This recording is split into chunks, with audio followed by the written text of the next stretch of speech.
Hello guys, how are you? I'm Hardeep Singh. Welcome back to your own YouTube channel.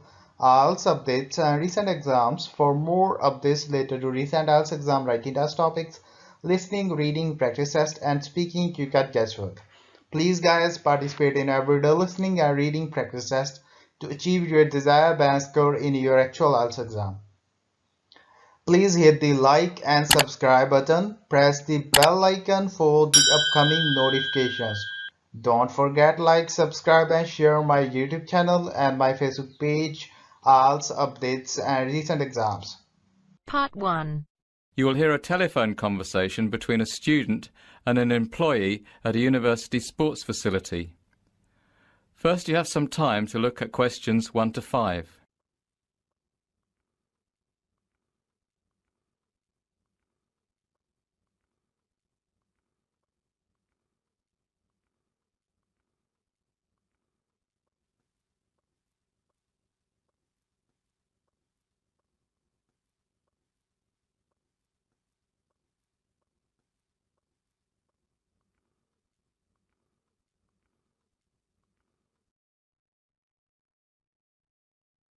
Hello, Ratner Athletics Centre. How can I help you?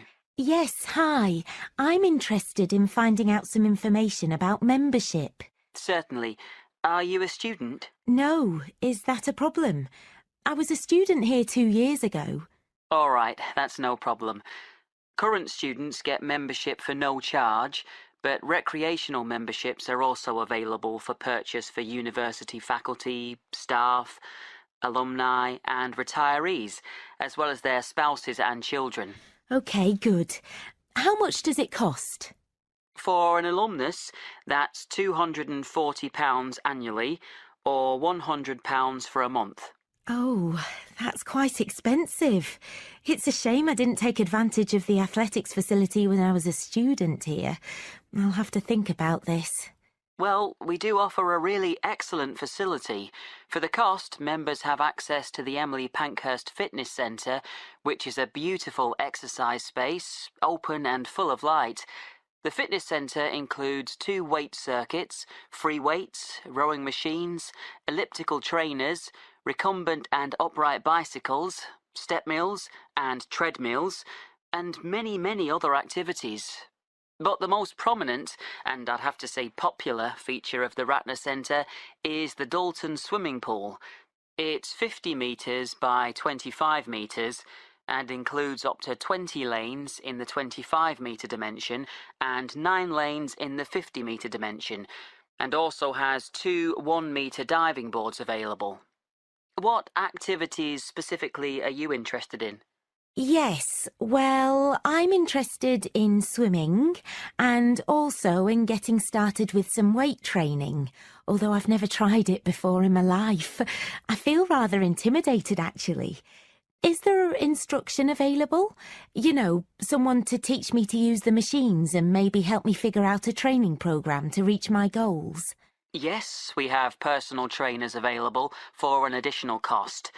We also offer fitness evaluation, which, by the way, I highly recommend for someone just starting out with weight training. And you would be orientated to the machines as part of this. Oh, one more thing. What are the opening hours? We're open from 6 in the morning to midnight on weekdays, and from 6 in the morning to 9 p.m. on weekends. Oh, that's good. All right, well, I guess I'd like to join.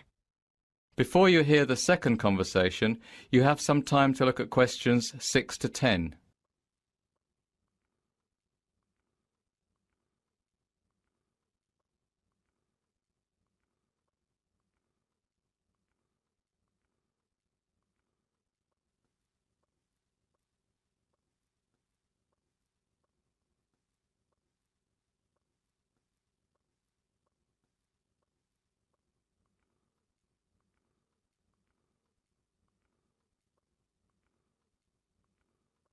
Now listen and answer questions 6 to 10. Very well. Can I have your name, please? That's Shannon Fleet. SHANNON FLEET.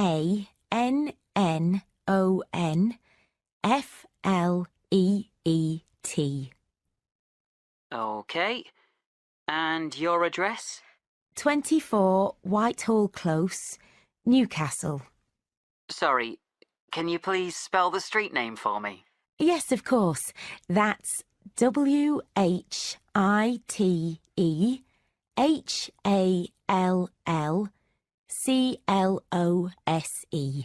Got it. And your postcode? NE01EN. N as in night and E as in England. Yes, that's correct. Uh-huh. I'll need a phone number. OK, it's 9765 484 493. That's 9765 484 943. No, sorry. The last three numbers are 493, not 943. OK. Now, you'll need to pay when you come for the first time, and you can either pay by cash or credit card.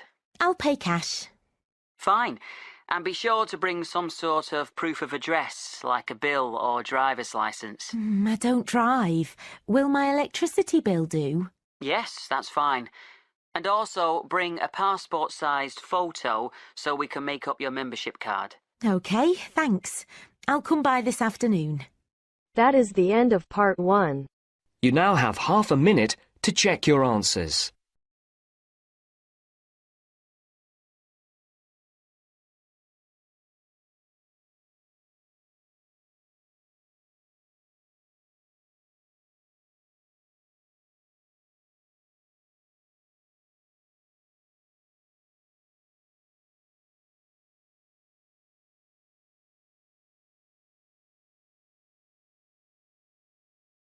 Now turns to part 2. You will now hear a speaker talking to a group of students planning to study in South America next year. First, you have some time to look at questions 11 to 15.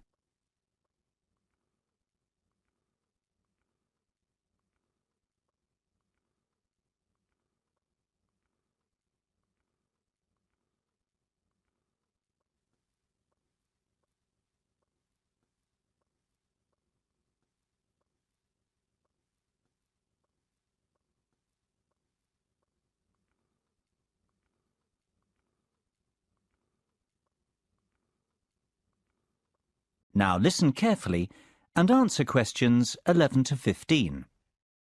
Hello there. Good afternoon. Thank you for finding the time in your busy schedules to come to the International Student Office's first orientation meeting for students going abroad to South America next autumn. By the way, if you haven't already signed next to your name on our attendance lists, they're located on the table at the entrance of the auditorium. Be sure to do it on your way out. Remember, this orientation meeting is obligatory, so you need to make sure we know that you're here. All right, to begin, we're going to be talking about health, and specifically the procedures that you have to go through in order to get your student visas for your host country. For all of you, this will entail gathering a folder of health information, such as vaccination records and proof from your doctors that you're not suffering from any serious contagious diseases. For many of you, this will also entail getting some extra vaccinations, depending on your destination country. All the specifics that each of you will need are to be found in your host country handbook that you received when you were accepted into the programme. Also, each one of you is required to attend a consultation with a doctor at the Student Health Centre who is specialised in travel medicine. The health centre can give you details about appointment times, but be sure to book your appointment early because the specialist is only at the health centre at certain times. To have the most benefit, you should have your meeting at least 4 to 6 weeks before your trip to allow time for your vaccines to take effect. Now, at this consultation, you will be given all the latest information about what vaccines you'll need and any other health considerations you need to be aware of.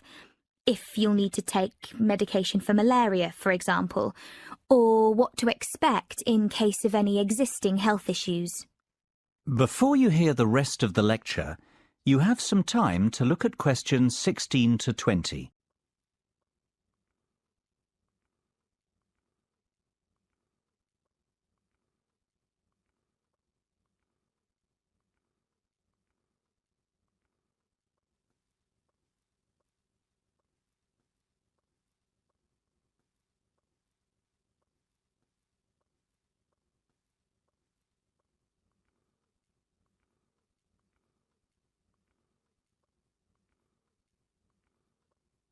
Now listen carefully and answer questions 16 to 20.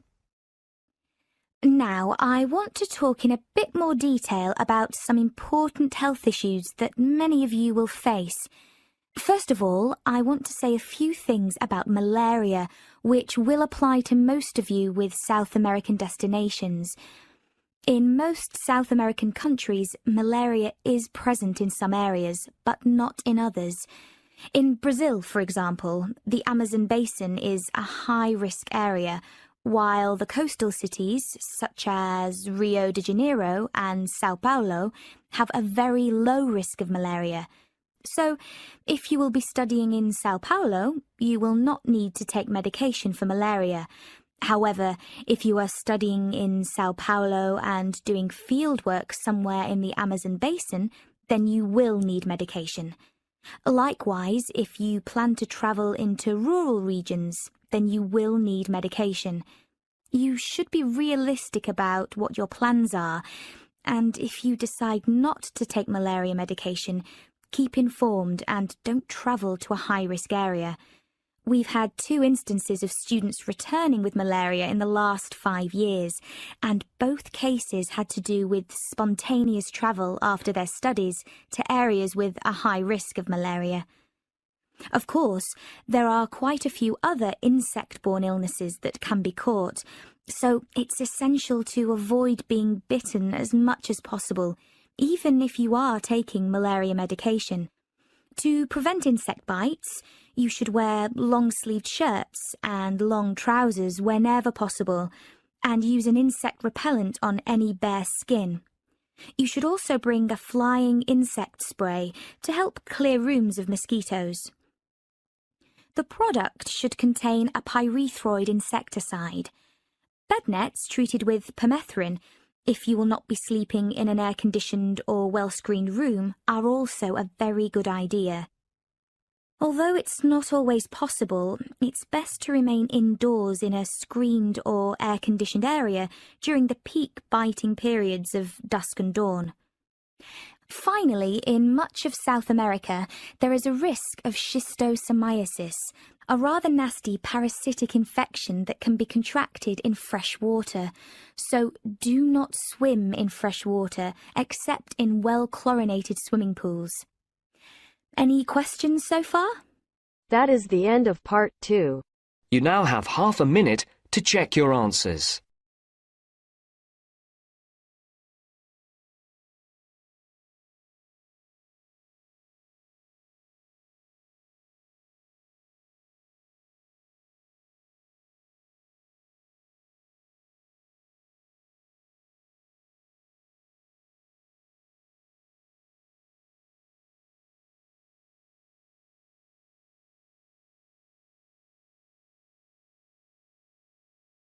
Now turns to part 3.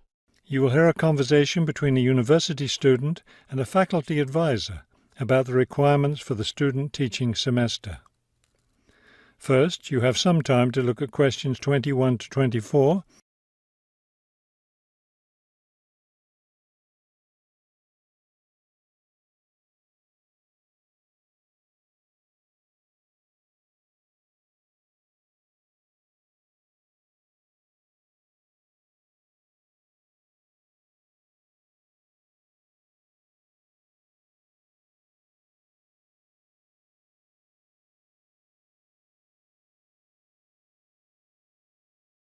As you listen to the first part of the conversation, answer questions 21 to 24.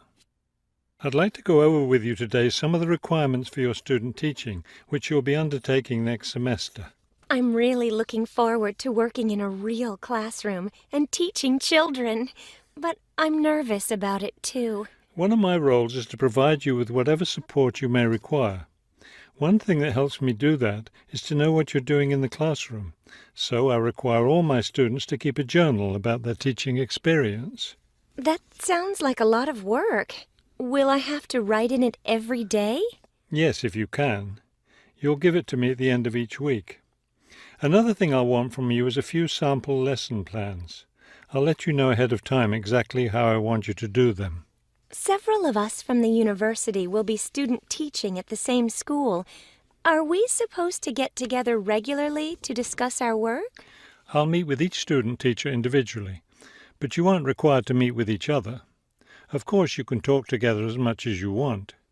You will, however, have to observe some of the other teachers in the school, besides the teacher you'll be working with. Then will I get an evaluation from my supervising teacher at the end of the semester? Actually, no. I'll do your evaluation, and I'll base it on several things. One is your required portfolio, which will contain samples of your class activities and your students' work. Another important thing is your term paper. Then there won't be a final exam? No, we don't feel that's necessary for student teaching. Before you hear the rest of the conversation, you have some time to look at questions 25 to 30.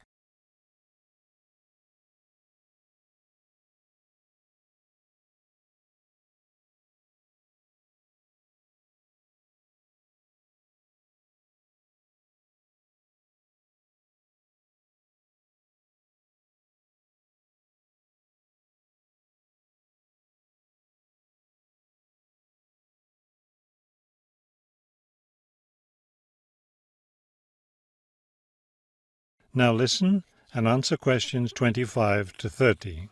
I know I have to get an agreement form signed.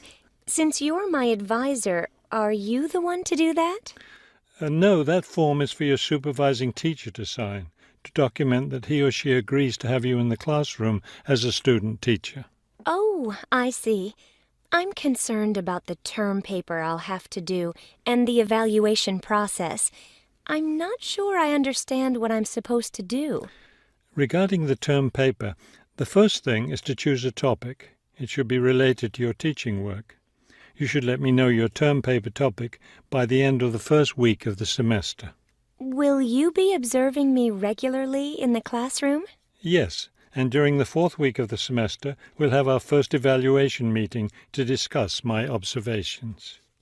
One thing I'm really looking forward to is the student-teacher conference that the university puts on every year. I'm glad you're looking forward to it. Of course, everyone in the program is required to attend. The conference takes place, let me check. Yes, the seventh week of the semester. When will I have to turn in my term paper? The term paper is due by the end of the 14th week of the semester.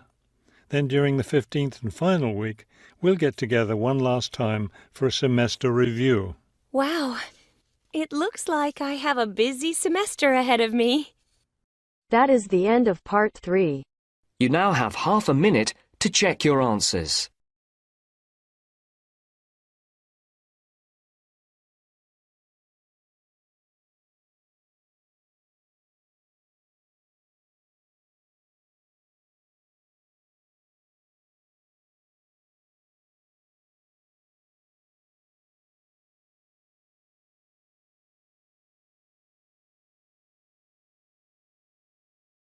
Now turns to part 4. You will hear a lecture about customer psychology.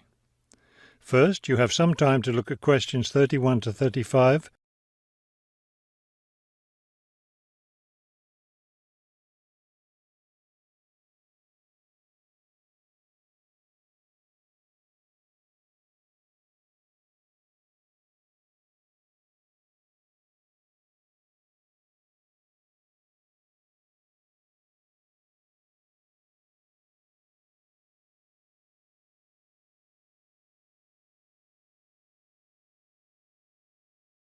Now listen carefully and answer questions 31 to 35. An understanding of customer psychology is an invaluable aid for retailers looking for ways to increase sales. Much can be done to the store environment to encourage shoppers to linger longer and spend more money. The first aspect to consider is the physical organisation of the store. Placement of merchandise has a great deal of influence on what customers buy. For example, a common practice among retailers is to place the store's best-selling merchandise near the back of the store. In order to get to these popular items from the front entrance, customers have to walk down aisles filled with merchandise that they might not see otherwise. Carpets are also used to direct customers through particular areas of the store. Retailers choose carpets not only for their decorative or comfort value, but also because lines or other types of patterns in the carpets can subtly guide shoppers in certain directions. Besides encouraging shoppers to go to certain areas of the store, retailers also want to keep them in the store longer. One way to do this is to provide comfortable seating throughout the store, but not too close to the doors. This gives customers a chance to rest and then continue shopping. Retailers can do a number of things to create a pleasant atmosphere in the store, thereby encouraging more purchases. Music is commonly used, not as entertainment, but as a calming influence. It can slow the customer's pace through the store, making them spend more time shopping and consequentially making more purchases. Scents are also used in various ways. Everyone has had the experience of being drawn into a bakery by the smell of fresh bread. Experiments have been done with other types of scents as well. For example, the scent of vanilla has been used to increase sales in clothing stores. Before you hear the rest of the talk, you have some time to look at questions 36 to 40.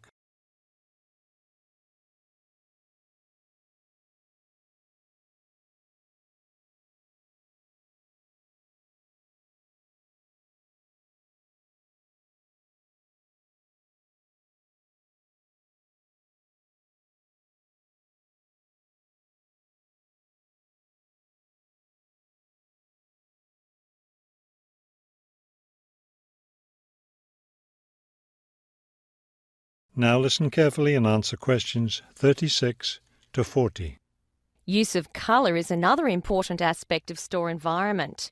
Certain colours can affect behaviour as well as mood. Light purple, for example, has been found to have an interesting effect on customer behaviour.